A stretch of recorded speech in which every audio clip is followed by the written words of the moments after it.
prière, mais cherche seulement à être sincère. Si tu veux lui dire que tu l'aimes, dis-lui je t'aime. Si tu veux lui dire que tu l'adores, dis-lui je t'adore. Si tu veux lui dire j'ai besoin de toi, dis-lui j'ai besoin de toi.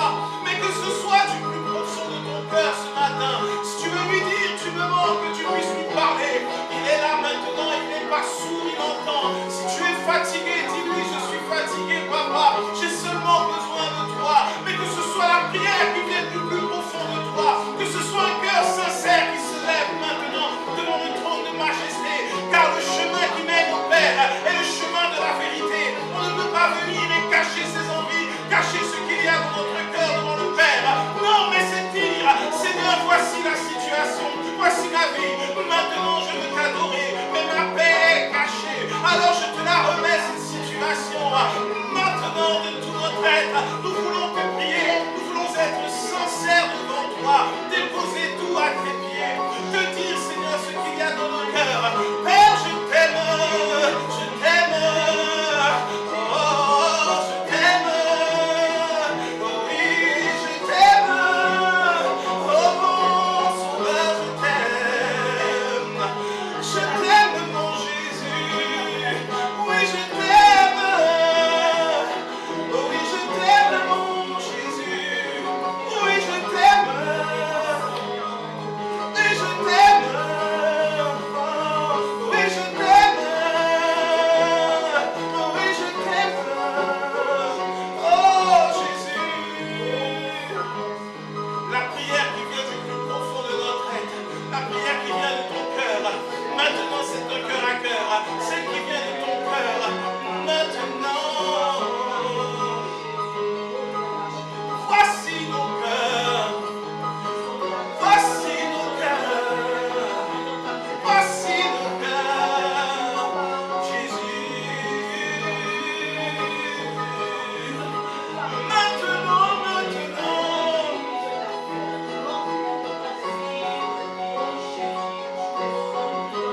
ouvre-lui ton cœur.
Nous allons élever nos voix encore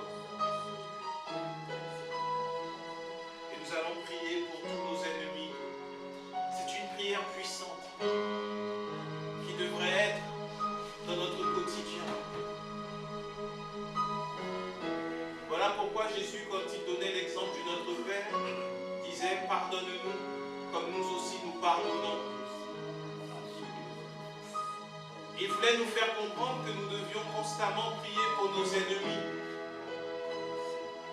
Car de l'application de cette parole, en priant pour nos ennemis, nous démontrons que nous avons pleinement compris la grâce, que nous avons compris que nous ne sommes pas supérieurs à d'autres, et que si l'ennemi est notre ennemi, c'est parce qu'il recherche la lumière qui brille à travers nous.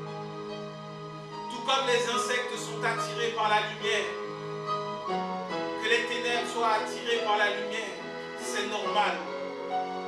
Et maintenant, pour que ces ténèbres soient changées en lumière, il faut que la lumière brille pour les ténèbres. Voilà pourquoi il disait qu'il n'y a aucune gloire à rendre le mal pour le mal, mais au contraire, faites du bien à ceux qui vous persécutent. Si ton ennemi a faim, donne-lui à manger. S'il a soif, donne-lui à boire. Là, c'est démontrer le cœur de Dieu. Là, c'est démontrer le cœur du Père, le cœur de la grâce, celui qui est rempli de miséricorde, de pardon. Alors nous allons élever la voix pour tous nos ennemis, ceux que nous connaissons, ceux que nous ne connaissons pas, tous ceux qui sont utilisés par le diable et ses démons pour nous attaquer, pour nous oppresser, pour attaquer nos enfants, attaquer notre travail, attaquer nos intérêts. Toutes ces personnes qui sont utilisées parce qu'elles sont dans les ténèbres, que nous puissions élever la voix pour les sorciers et les sorcières, pour tous ceux qui agissent dans l'occultisme, pour tous ceux qui sont dans les sociétés secrètes, parce que c'est là la volonté du Père. Pardonne-nous comme nous aussi nous pardonnons. Voilà ce que nous voulons faire en priant pour nos ennemis. Tu nous as tout pardonné. Alors Père, nous voulons les élever devant ton trône. Maintenant, est-ce que nous pouvons élever la voix et prier pour nos ennemis, prier pour ceux qui sont animés par le diable, animés de méchanceté, animés de sentiments mauvais, pour ceux qui nous attaquent, pour ceux qui nous oppressent, pour ceux qui nous fatiguent. Levons-les devant le trône de grâce et demandons au Père de leur faire du bien maintenant. Papa, nous te les remettons entre tes mains, nous tous ensemble, de façon corporative, un seul cœur, une seule âme.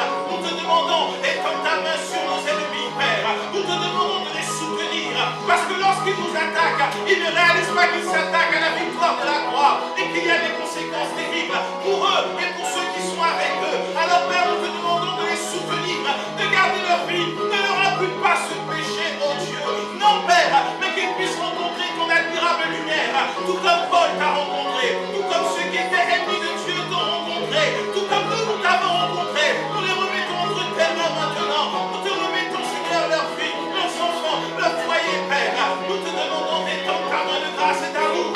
Seigneur, nous voulons réellement appliquer ta parole et vivre ta parole. Que tous nos ennemis maintenant, Seigneur, qu'ils soient gardés, qu'ils soient protégés et qu'ils ne meurent pas en faisant le mal, mais qu'ils puissent rencontrer le bien, qu'ils puissent rencontrer la vérité, qu'ils puissent rencontrer l'amour, qu'ils puissent trouver grâce, qu'ils puissent trouver la grâce, la paix et le repos dont ils ont besoin.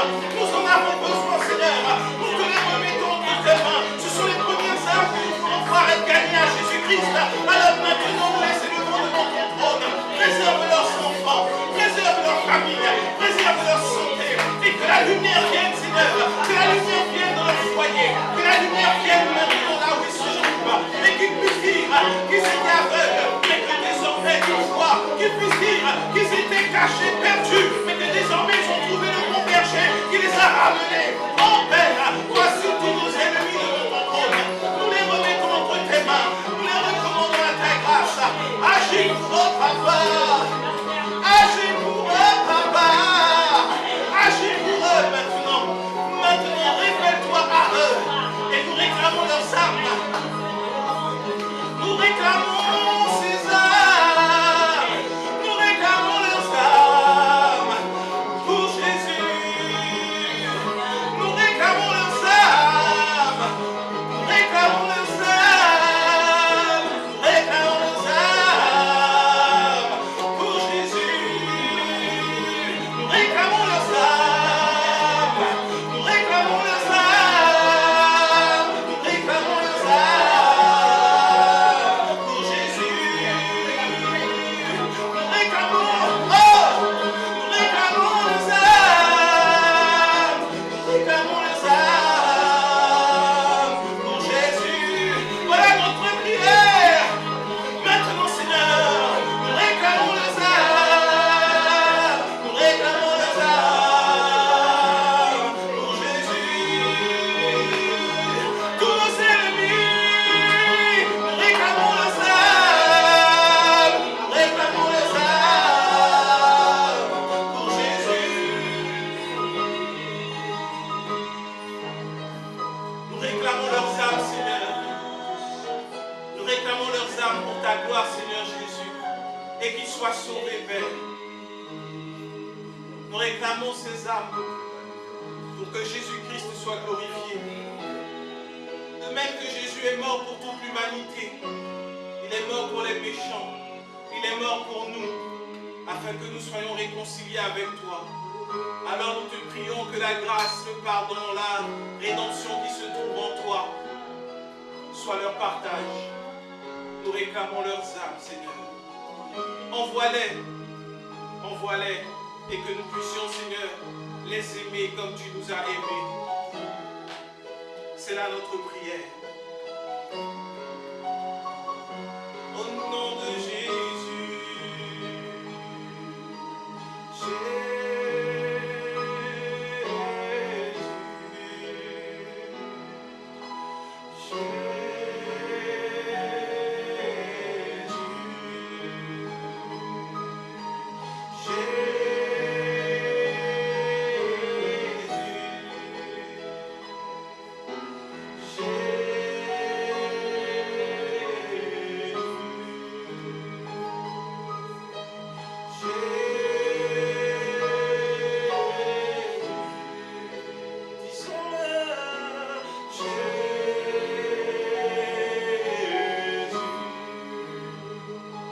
alors que nous allons nous tenir debout et nous disposer au Saint-Repas pour célébrer la mort de Jésus-Christ en prenant son corps et son sang. Que nous puissions célébrer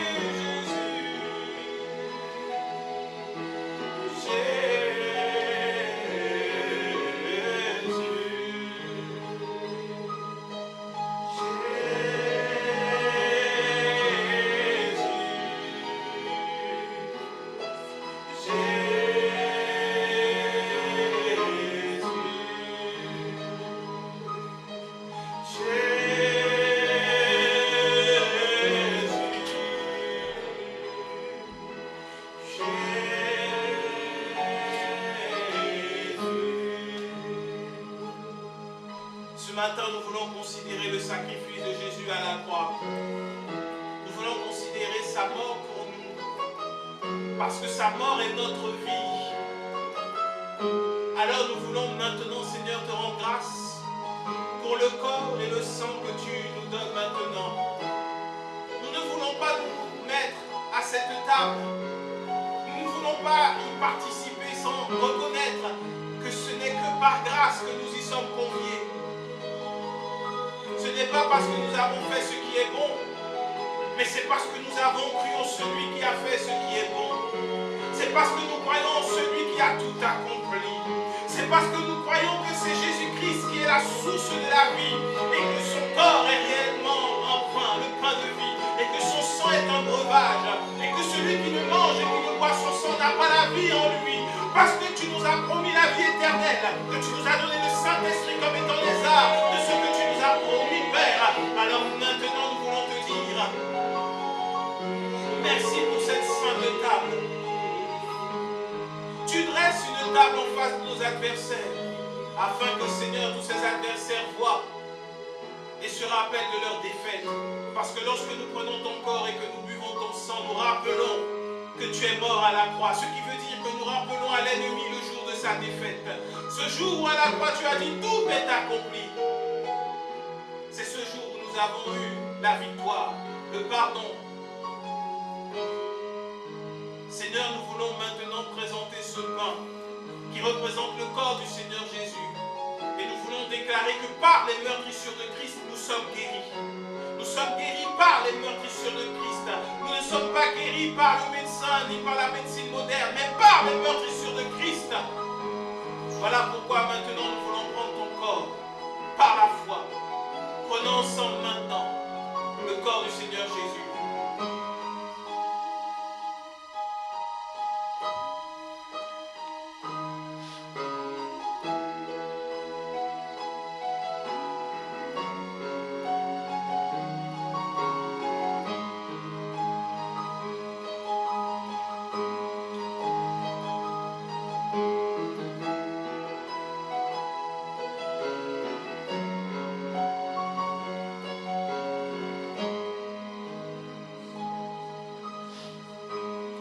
te disons merci pour ton sang. Parce que par ton sang, nous avons le rachat de nos péchés. Nous avons le pardon. Nous avons une robe blanche. Notre dette a été payée. Tout a été accompli. Tout est effacé. Nous sommes plus blancs que la neige. Merci Seigneur pour ton sang pur qui a coulé. Le sang de l'agneau de Dieu qui ôte le péché du monde. Alors maintenant, oh Dieu, merci pour ce breuvage que nous voulons boire tous ensemble et déclarer que nous sommes la justice de Dieu en Christ. Prenons ensemble maintenant le sang du Seigneur Jésus.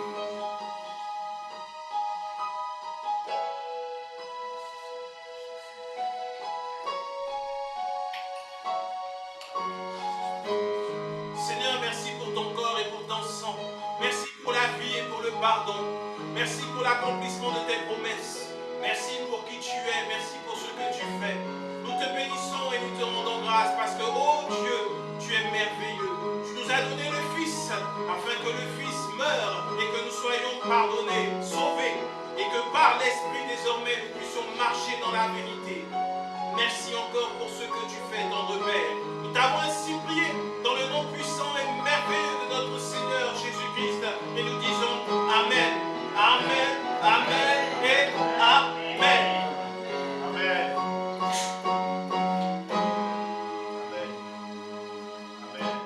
Aujourd'hui, on va regarder l'heure de la bonne nouvelle. L'heure de la bonne nouvelle, ce n'est pas minuit, 1 heure, 2 heures, 3 heures.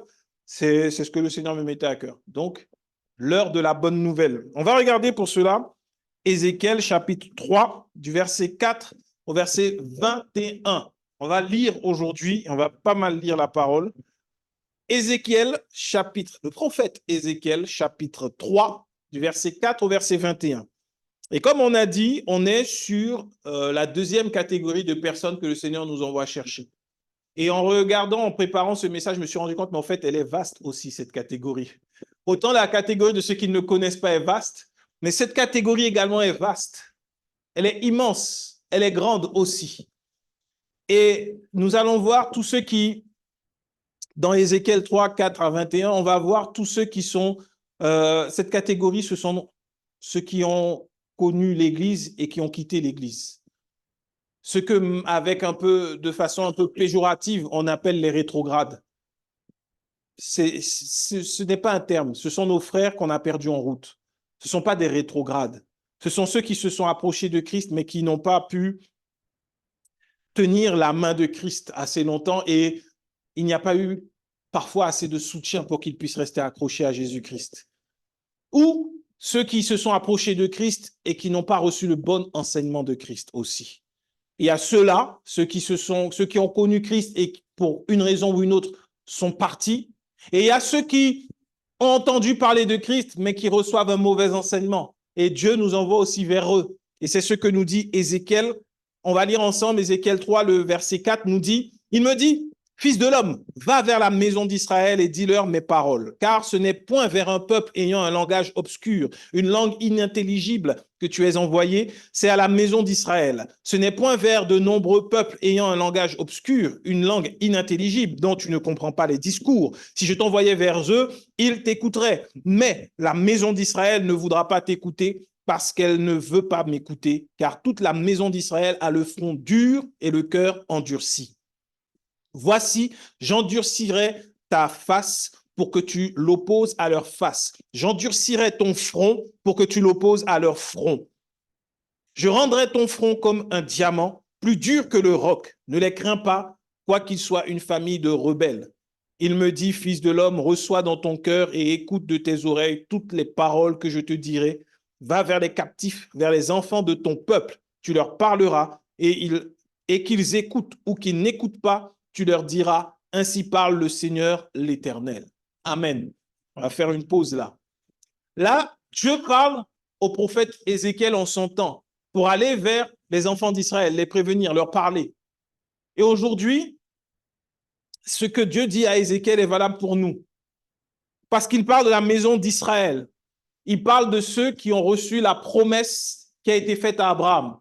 Et la Bible nous dit que nous sommes enfants d'Abraham par la foi. Parce qu'Abraham a reçu la promesse non pas sous la loi, mais par la foi. Il a été justifié par la foi, non pas par la loi. Donc là, on parle aussi, Dieu qui est bon, a tout mis dans sa parole, et là, il parle d'aller parler aux enfants de la maison d'Israël, c'est-à-dire à nos frères et à nos sœurs, à ceux qui ont entendu parler de Jésus. Voilà pourquoi il dit, je ne t'envoie pas vers un peuple qui n'a pas le même discours que toi, qui n'a pas la même langue que toi, mais je t'envoie vers ceux qui ont le même discours et la même langue que toi. Ça veut dire qu'en évangélisation, tu vas rencontrer des chrétiens ou des anciens chrétiens qui vont venir te parler. On aura le même discours. On va parler la même langue. On va se comprendre. Quand on va parler du Saint-Esprit, quand on va parler de Jésus, quand on va parler de parler en langue, ils ne vont pas trouver ça anormal. Comme si tu parles à quelqu'un qui ne connaît pas du tout l'Église, qui n'a jamais entendu parler de Christ, pour lui, tu lui parleras chinois. Mais la Bible nous dit que si tu allais vers ces personnes-là qui ne connaissent pas du tout Dieu, qui n'ont pas le même langage que toi, ils écouteront beaucoup plus que ceux qui ont déjà entendu parler de Jésus. Le plus dur, c'est de rencontrer ceux qui ont connu l'Église et qui vont te dire, à l'Église, moi, j'y vais pas, ce ne sont que des voleurs. Moi, à l'Église, j'y crois pas, ils sont là que pour leur propre business. Moi, l'Église, je veux pas, parce que quand je priais, on m'avait dit de prier, on m'avait dit de jeûner, on m'avait dit de faire des offrandes et je n'ai jamais vu ma situation changer. Vers eux, c'est plus dur. Et c'est ce que la Bible nous dit, ils ont le front qui est dur. Ils ont l'entendement, le cœur qui a été endurci. Il y en a même qui sont devenus aigris à cause de cela. Et je crois qu'autour de nous, nous en avons que nous connaissons, qui ont vécu des choses traumatisantes dans l'Église et à qui il est difficile aujourd'hui d'évoquer même l'Église ou le nom de Jésus. Ils te disent, moi, je crois encore en Dieu, mais je le fais à la maison. C'est dangereux parce qu'à la maison, tu es isolé. Dans un troupeau, quand on isole une bête, c'est qu'elle est malade. Sinon, on la met avec le troupeau, qu'elle puisse grandir, qu'elle puisse apprendre, que le troupeau puisse agir ensemble. Même les brebis, les moutons qu'on voit plus faibles par rapport au loup, mais même face au loup, quand le troupeau il se met en cercle et qu'il protège les plus faibles, le loup ne peut pas attaquer les brebis, ne peut pas attaquer les moutons, il ne peut pas venir les attaquer. Et pourtant, le loup est plus puissant qu'eux, plus rapide qu'eux. Mais lorsqu'ils sont unis, le loup ne peut rien leur faire. Mais s'il y a une brebis qui est détachée du troupeau, alors il sera un repas facile pour le loup. Et c'est ainsi, on a des frères et sœurs qui disent, moi je continue, je persévère à la maison, je fais mes prières, il n'y a personne qui m'embête, il n'y a personne qui me juge, il n'y a personne qui va voir si je suis venu, si je ne suis pas venu, qui vont me mettre la pression. C'est vers eux également que Dieu nous envoie. C'est vers eux. Et ils ont le front dur, ils ont le cœur endurci. Mais ce que Dieu lui fait, il nous rend, nous, le front encore plus dur, comme le diamant. Il dit comme le diamant. Pourquoi? Parce que lorsque nous sommes en Christ, lorsque nous sommes dans la grâce, la Bible nous dit que Jésus est la pierre angulaire. La Bible dit bien que ceux qui bâtissaient, la pierre qu'ils ont rejetée est devenue la principale de l'angle. On parle de Jésus qui est devenu la pierre angulaire et qui est la base sur laquelle se construit l'édifice à la gloire de Dieu. Et cet édifice se compose de plusieurs pierres. Nous sommes ces pierres que Dieu utilise pour construire cet édifice à sa gloire. Et il dit que nous sommes des pierres précieuses dans son royaume. Donc, nous avons le visage plus dur que le diamant. Pourquoi? Parce que nous sommes sûrs et certains que l'évangile de la grâce, que l'évangile du pardon de péché, de l'amour de Dieu est la vérité. On n'a pas besoin de s'appuyer sur une théorie, on n'a pas besoin d'avoir fait un cours biblique, on n'a pas besoin d'avoir un diplôme pour dire que l'amour de Dieu est réel et que Dieu pardonne nos péchés par Jésus-Christ. Et quand tu as cette conviction et que tu restes dessus, celui qui va te dire oui, mais à l'église, on vole, il n'y a aucun pardon, tu dis ça peut-être là où tu étais, mais auprès de Dieu, il y a du pardon. Dieu ne te vole pas, il est le débiteur de personne. L'or et l'argent lui appartiennent. Si tu te confies en lui, tu ne mendiras jamais ton pain. Oui, mais on m'a dit qu'il fallait faire des offrandes. Dieu ne t'a jamais dit qu'il fallait faire une offrande pour qu'il puisse prendre soin de toi. Quand tu as cette conviction, ton visage est plus dur que le diamant. Et quand tu peux dire dans la parole, car il est écrit, que même Salomon dans toute sa gloire n'a jamais été vêtu comme les lys des champs, alors pourquoi ton Père ne prendrait pas soin de toi? Il n'a jamais dit à condition d'offrande. Il n'y a pas cette condition. C'est pour ça que le message de la grâce est important. Il faut qu'il soit ancré en nous parce qu'il rend ton visage dur. Dur.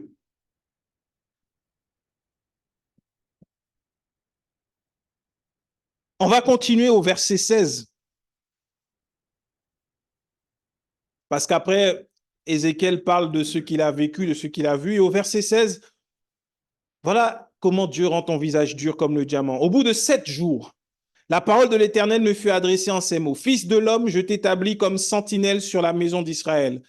Tu écouteras la parole qui sortira de ma bouche et tu les avertiras de ma part. Quand je dirai au méchant, tu mourras, si tu ne l'avertis pas, si tu ne parles pas pour détourner le méchant de la mauvaise voie et pour lui sauver la vie, ce méchant mourra dans son iniquité et je te redemanderai son sang. Mais si tu avertis le méchant et qu'il ne se détourne pas de sa méchanceté et de sa mauvaise voie, il mourra dans son iniquité et toi, tu sauveras ton âme. Si un juste se détourne de la justice et fait ce qui est mal, je mettrai un piège devant lui et il mourra parce que tu ne l'as pas averti.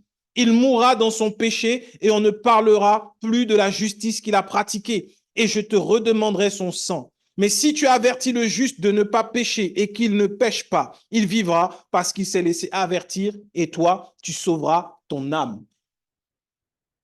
Elle est grande, notre responsabilité. Tu vas me dire, oui, mais ça, c'est l'Ancien Testament. Pourquoi ça nous concerne? Ça concernait Ézéchiel en son temps? Non. Parce que là, on parle des justes. Est-ce que la loi justifie? À aucun moment, la loi justifie. Nul ne peut être justifié et sauvé par la loi. Tu es sauvé par la grâce, justifié par la foi. Et donc, on parle des justes ici.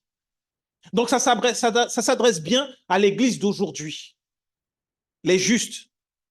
Il t'envoie vers le méchant, ça on a vu. Dieu nous envoie vers le méchant, lui avertir qu'il peut aller vers la mort éternelle. S'il écoute, alors il est sauvé. Mais si le méchant meurt sans avoir entendu que Jésus-Christ sauve, le Seigneur nous demandera pourquoi nous n'avons pas parlé au méchant. Il va nous demander pourquoi. C'est pour ça que c'est important de prier pour le méchant et de réclamer son âme. Parce qu'à la fin, arriver devant Dieu, il faut qu'il n'y ait pas de reproche pour dire, mais pourquoi là, le méchant là, pourquoi lui, tu n'as pas réclamé son âme? Pourquoi tu n'as même ne serait-ce que prié pour lui? Tu ne pouvais peut-être pas aller lui parler de moi, mais est-ce que tu as au moins prié pour lui? Et il dit bien que si tu ne le fais pas, s'il meurt dedans, en fait, son sang te sera redemandé. On a une très grande responsabilité devant Dieu, Église. Et il dit de même pour le juste qui pêche.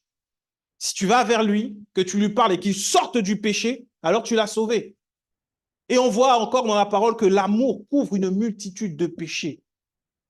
Ce ne sera pas avec du raisonnement, ce ne sera pas avec une puissance qu'on va aller gagner les âmes de nos frères qui sont partis. Ce sera avec beaucoup d'amour, énormément d'amour.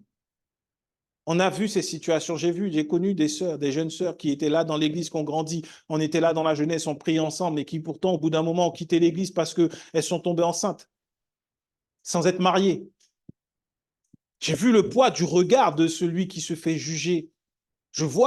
J'ai vu dans l'église des personnes ne plus venir à l'église parce que la souffrance du péché n'était pas aussi grande que la souffrance du regard et du jugement de son frère.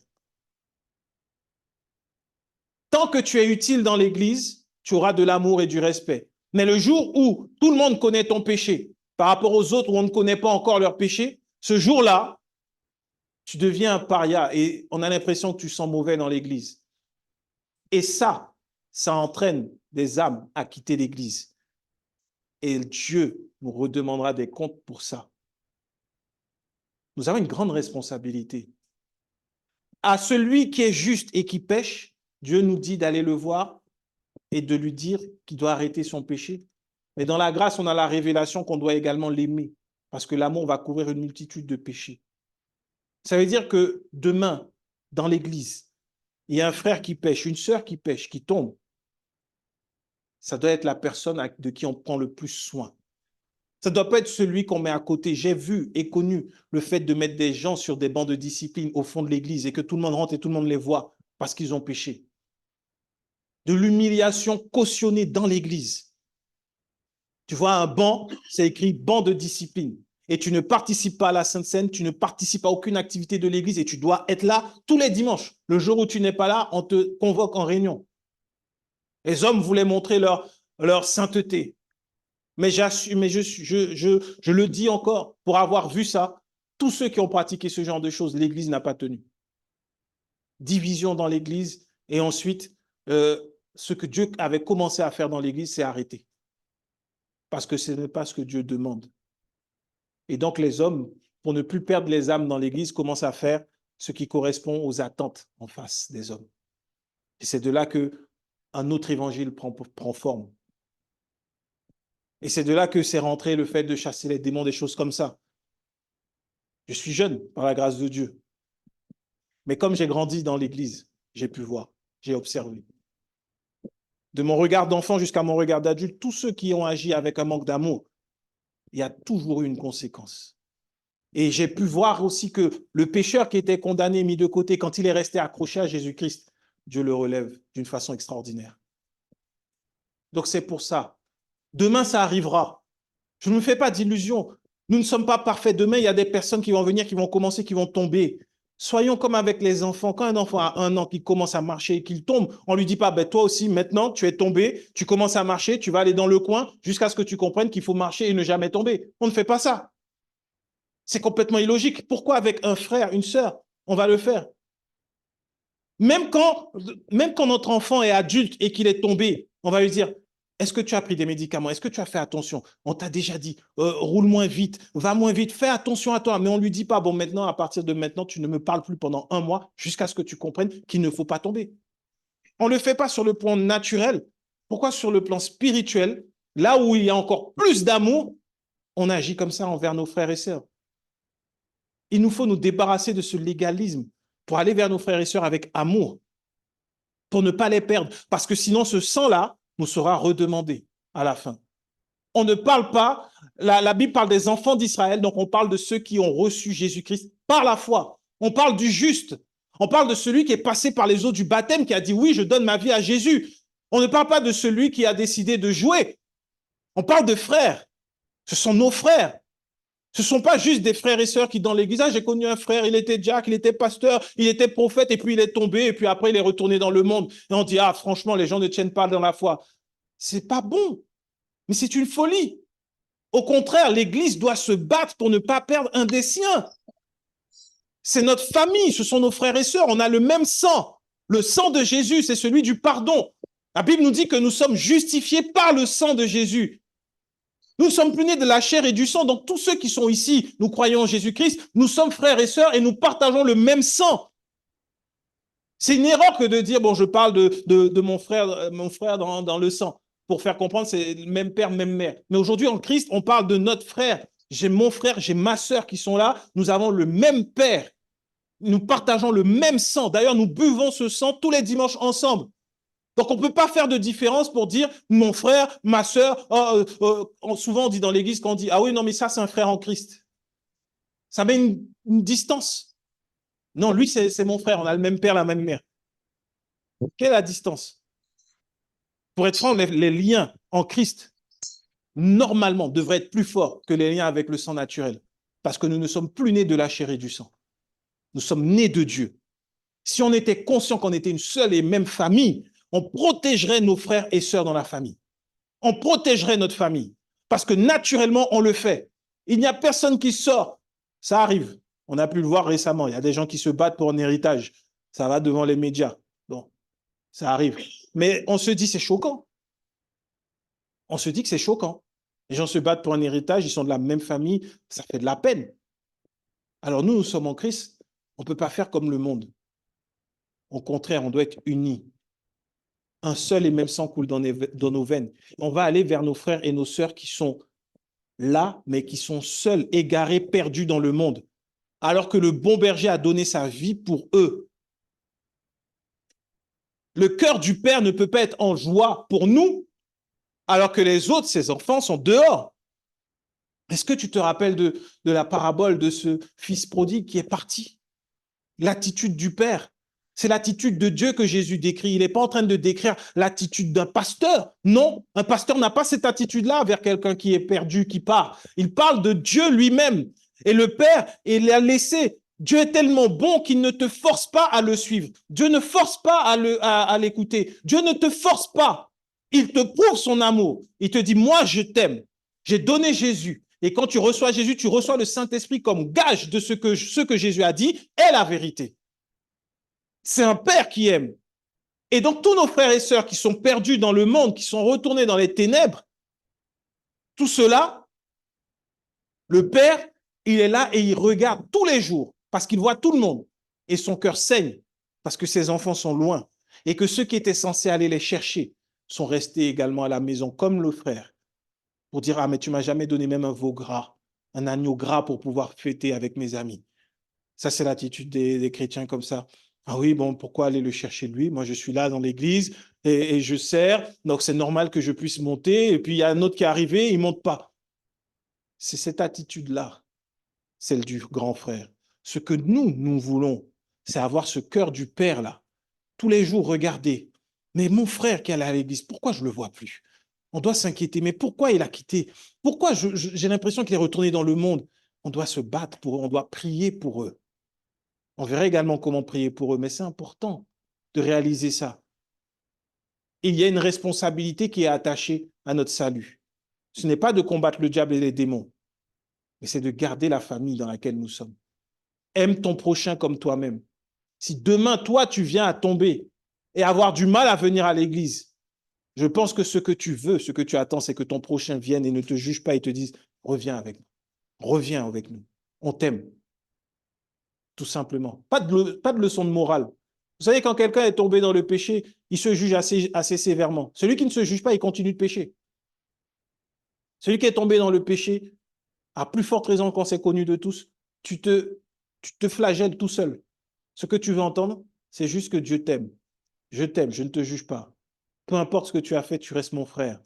Ces paroles-là relèvent beaucoup plus que... Bon, il est écrit dans la parole que celui qui pêche mourra. Tu le sais déjà, en fait. Celui qui a péché le sait déjà. Ce que tu veux, c'est la parole que tu as donnée. Cette bonne parole, c'est que tu n'es pas jugé pour ça. Dieu n'est pas en colère contre toi. N'arrête pas. N'arrête pas. Retiens ce que tu as afin que personne ne prenne ta couronne.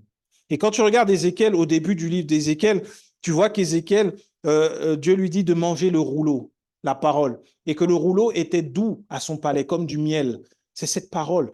Qu'est-ce qui peut être doux? Qu'est-ce qui peut être doux comme du miel dans la parole si ce n'est la bonne nouvelle de la grâce, l'évangile? C'est la bonne nouvelle. C'est cette parole-là qu'il nous faudra donner à nos frères et à nos sœurs, en fait. C'est doux comme du miel, en fait. C'est doux comme du miel. C'est important. C'est très important. Vous savez, notre responsabilité est très, très grande. Et il y a quelques années en arrière, enfin 1 an ou 2, quand on a commencé cette œuvre, j'étais avec un autre frère et il y avait des personnes, on avait un petit groupe WhatsApp, on encourageait, on commençait à peine les cultes en ligne. Je donne cet exemple parce qu'il me revient sans cesse, donc je le donne. Et quand on a commencé le groupe, je pense peut-être dans la semaine, on disait, bon, ceux qui veulent, il y en avait beaucoup qui ne connaissaient pas Dieu, mais qui voulaient s'approcher de Dieu. Et il y avait une jeune fille dans le groupe avec qui j'ai jamais eu l'occasion de parler, mais qui voulait s'approcher de Dieu. Le frère avait parlé avec elle. Sa vie était en désordre. Elle était jeune, elle devait avoir une vingtaine d'années. Et sa vie était en désordre. Et on devait la voir pour parler avec elle, parler de Jésus. Et si Dieu faisait grâce, qu'il y ait la parole et qu'il y ait la prière du salut qui soit faite. Donc, on en parle peut-être le lundi ou le mardi, et puis 2 jours après, n'ayant pas eu de réponse, en envoyant des messages, le frère m'appelle, il me dit, la jeune fille est morte, alors qu'elle voulait donner sa vie à Jésus. On n'a pas eu l'occasion de la voir, elle est morte, assassinée par son copain. C'est pas passé dans les médias, je ne sais pas pourquoi, mais un certain nombre de coups de couteau, dans la vingtaine, avec un enfant. Et ça te marque. Parce qu'on n'a pas de temps à perdre pour gagner les âmes. On n'a pas de timidité pour parler à quelqu'un de Jésus. On n'a pas de honte pour parler à quelqu'un de Jésus. C'est quelqu'un qui avait grandi plus ou moins éloigné de l'Évangile, qui avait plus ou moins entendu parler de Dieu. Et quand elle avait entendu un peu les messages, disait oui, elle voulait la grâce. Quand la Bible dit que les oiseaux du ciel viennent pour manger de peur qu'ils ne croient et qu'ils soient sauvés, c'est réel. Quand tu l'as vécu, je n'avais pas de réponse. Pour le coup, c'est un chaos. Tu vois, ce n'est pas le chaos, tu tombes à terre, c'est un chaos technique. Tu restes debout, mais tu es KO. Parce que tu te dis, à 2 ou 3 jours près, elle aurait pu au moins dire, Jésus, je t'accepte. Et certainement, je peux pas, mais en tout cas, quoi, il aurait pu se passer n'importe quoi après, elle aurait dit oui à Jésus. N'a pas eu le temps de le faire. Ne perdons pas de temps. Ces messages-là sont importants. C'est notre responsabilité. Dieu n'attend pas de nous qu'on puisse chasser les démons, qu'on puisse refaire ce que Jésus a fait, mais qu'on puisse annoncer ce qu'il a fait à tout le monde. Jésus est mort pour toute la création. Toute la création. Et elle attend avec un ardent désir. Ce serait dommage si, dans ton entourage, tu connais des frères, des sœurs, des personnes qui étaient à l'église et qui n'y vont plus. Cette semaine, appelle-les. Appelle-les. Parle-leur. Parle-leur. Appelle-les. N'aie pas peur. Parce que demain, ce sang-là te sera redemandé si tu ne le fais pas. Quand tu ne le sais pas, ce qui ne sait pas, tu ne sais pas. Mais maintenant qu'on le sait, on a cette responsabilité, nous tous. Nous tous. C'est une réelle responsabilité. Un exemple de ce qui se passe parce qu'on a des frères et sœurs, là on parlait des rétrogrades, mais là on va parler de ceux qui entendent la parole, mais qui au final ne reçoivent pas Jésus en fait, et qui n'obéissent pas à Jésus, qui sont dans le légalisme, qui sont encore dans la loi. Regardons Jean chapitre 5, du verset 1er au verset 18. Jean 5, 1, 18. Jean 5, 1, 18. Vous y êtes? Ah, vous ne connaissez pas ça ici. C'est là où j'ai grandi des fois, quand tu cherches le passage, on demande vous y êtes et l'Église répond nous y sommes, qu'on a trouvé le passage. Mais on ne va pas faire ça ici. C'était un petit test. Ok, Jean 5, du verset 1er au verset 18, il est écrit: après cela, il y eut une fête des Juifs et Jésus monta à Jérusalem. Or, à Jérusalem, près de la porte des brebis, il y a une piscine qui s'appelle en hébreu Bethesda. Bethesda qui signifie maison de miséricorde, que ne n'oublie pas. Bethesda. Et qui a 5 portiques. 5, je rappelle que ça représente la grâce. Donc, sous ces portiques étaient couchés un grand nombre des malades, des aveugles, des boiteux, des paralytiques qui attendaient un mouvement de l'eau, car un ange descendait de temps en temps dans la piscine et agitait l'eau. Et celui qui y descendait le premier, après que l'eau avait été agitée, était guéri, quelle que fût sa maladie. Là se trouvait un homme malade depuis 38 ans. Jésus, l'ayant vu coucher et sachant qu'il était malade depuis longtemps, lui dit: veux-tu être guéri? Le malade lui répondit: Seigneur, je n'ai personne pour me jeter dans la piscine quand l'eau est agitée, et pendant que j'y vais, un autre descend avant moi. Lève-toi, lui dit Jésus, prends ton lit et marche. Aussitôt cet homme fut guéri, il prit son lit et marcha. C'était un jour de sabbat. Verset 10, les Juifs dirent donc à celui qui avait été guéri: c'est le sabbat, il ne t'est pas permis d'emporter ton lit. Il leur répondit: celui qui m'a guéri m'a dit, prends ton lit et marche. Ils lui demandèrent: qui est l'homme qui t'a guéri? Qui est l'homme qui t'a dit, prends ton lit et marche? Mais celui qui avait été guéri ne savait pas qui c'était, car Jésus avait disparu de la foule qui était en ce lieu. Depuis, Jésus le trouva dans le temple et lui dit: voici, tu as été guéri, ne pêche plus, de peur qu'il ne t'arrive quelque chose de pire. Et cet homme s'en alla et annonça aux Juifs que c'était Jésus qui l'avait guéri. C'est pourquoi les Juifs poursuivaient Jésus, parce qu'il faisait ces choses le jour du sabbat. Mais Jésus leur répondit: mon Père agit jusqu'à présent, moi aussi j'agis. À cause de cela, les Juifs cherchaient encore à le faire mourir, non seulement parce qu'il violait le sabbat, mais parce qu'il appelait Dieu son propre Père, se faisant lui-même égal de Dieu. Ce passage est rempli d'explications et de choses extraordinaires. Jésus se trouve dans la maison de miséricorde avec 5 portiques. La grâce. L'Église est appelée une maison de miséricorde parce que tous ceux qui sont dans le péché qui viennent trouvent miséricorde et reçoivent la grâce de Dieu. 5 portiques. Et là, il y avait beaucoup de malades, de paralytiques.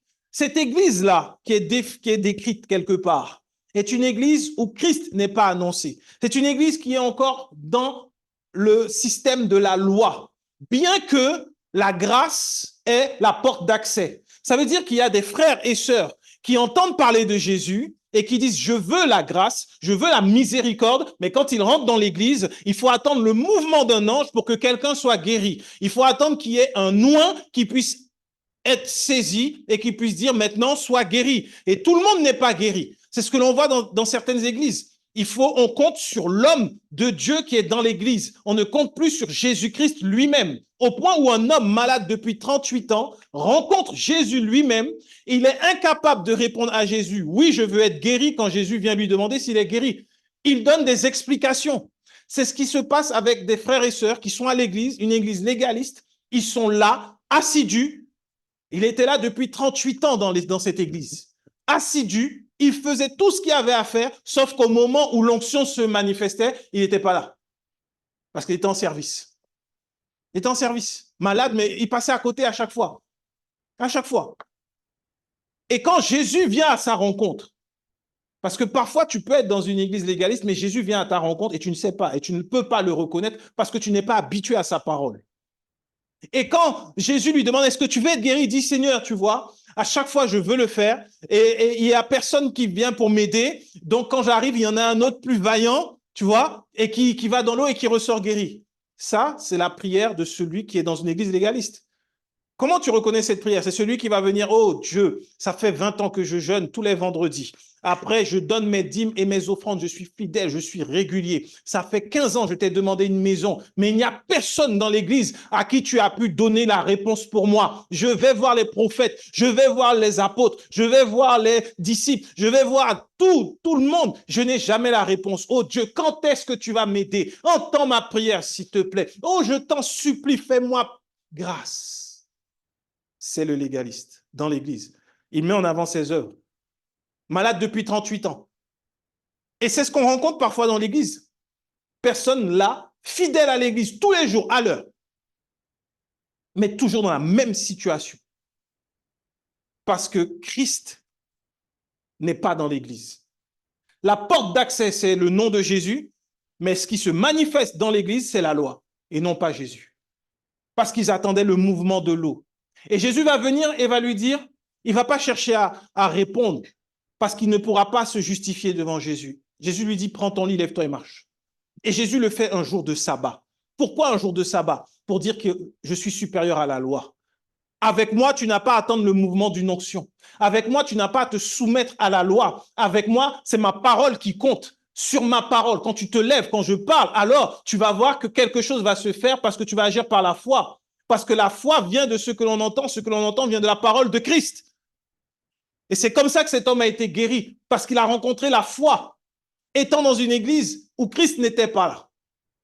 Et ceux qui ont été mis, ceux qui se sont fâchés, ceux qui étaient en colère, c'était les pharisiens.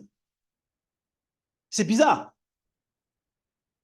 Tu es dans une église, tu es fidèle dans l'église, et tu as une percée qui ne dépend pas du pasteur. Tu ne rends pas grâce au pasteur parce que tu as réussi à être guéri, parce que tu dis, moi, je rends gloire à Jésus, au point où tu es obligé de mettre en place des comités pour te préparer à témoigner, pour dire, non, tu dis quand le pasteur a dit ça, quand le pasteur a fait ça, quand le pasteur a fait telle chose, tu expliques bien que c'est quand le pasteur a agi. Parce que le pasteur veut une part dedans. Mais quand tu témoignes et tu dis, c'est grâce à Jésus, Jésus, bon, on ne va pas te donner ton témoignage, on va le recouper, on va le monter. Faire un petit montage. Mais quand Jésus agit, les autorités en place ne sont pas contentes parce qu'elles s'appuient sur le légalisme.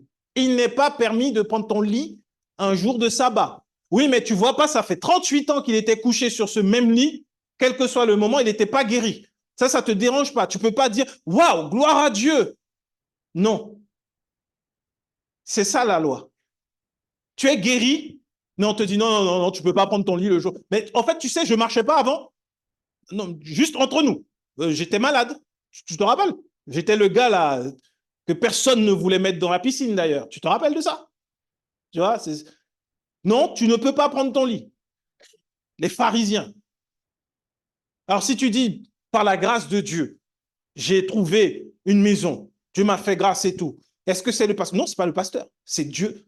C'est Dieu qui m'a fait, c'est parce que je crois en Jésus et tout. Ah, tu es rebelle dans l'église. Franchement, tu ne veux pas reconnaître, si tu ne reconnais pas l'onction que Dieu a déposée sur le pasteur dans l'église, tu risques de perdre ce que tu as reçu. Mais c'est faux. C'est Jésus lui-même. Et Jésus lui-même est allé le voir après. Jésus l'a trouvé où? Dans le temple.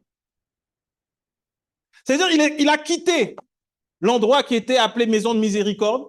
Il a quitté là où il y avait les 5 portiques. Il a quitté là où il y avait le mouvement pour aller dans l'endroit où on adorait Dieu. Parce que dans le temple, on adore Dieu et on entend la parole. Il est sorti de cet endroit-là pour aller là où il y a la parole, là où il y a la vérité. Il entendait au moins tous les jours la parole et il pouvait louer Dieu. C'est comme celui que Pierre et Jean avaient guéri qui après était dans le temple. Il était dehors, après il est rentré dans le temple chantant, louant Dieu. Cet homme s'est retrouvé là et Jésus est venu lui donner une parole parce qu'il était au bon endroit et pouvait recevoir la parole qui vient de Jésus. Jésus lui a dit, ne pêche pas de peur d'avoir quelque chose de pire encore. Appuie-toi sur ce que Jésus-Christ a fait pour toi pour ne pas avoir quelque chose de pire encore.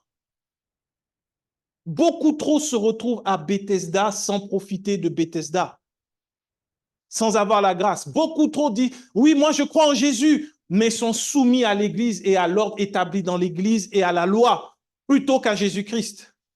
Et on ira aussi parler à ses frères et à ses sœurs. C'est pour eux que Dieu nous donne d'avoir la manifestation des miracles et des prodiges.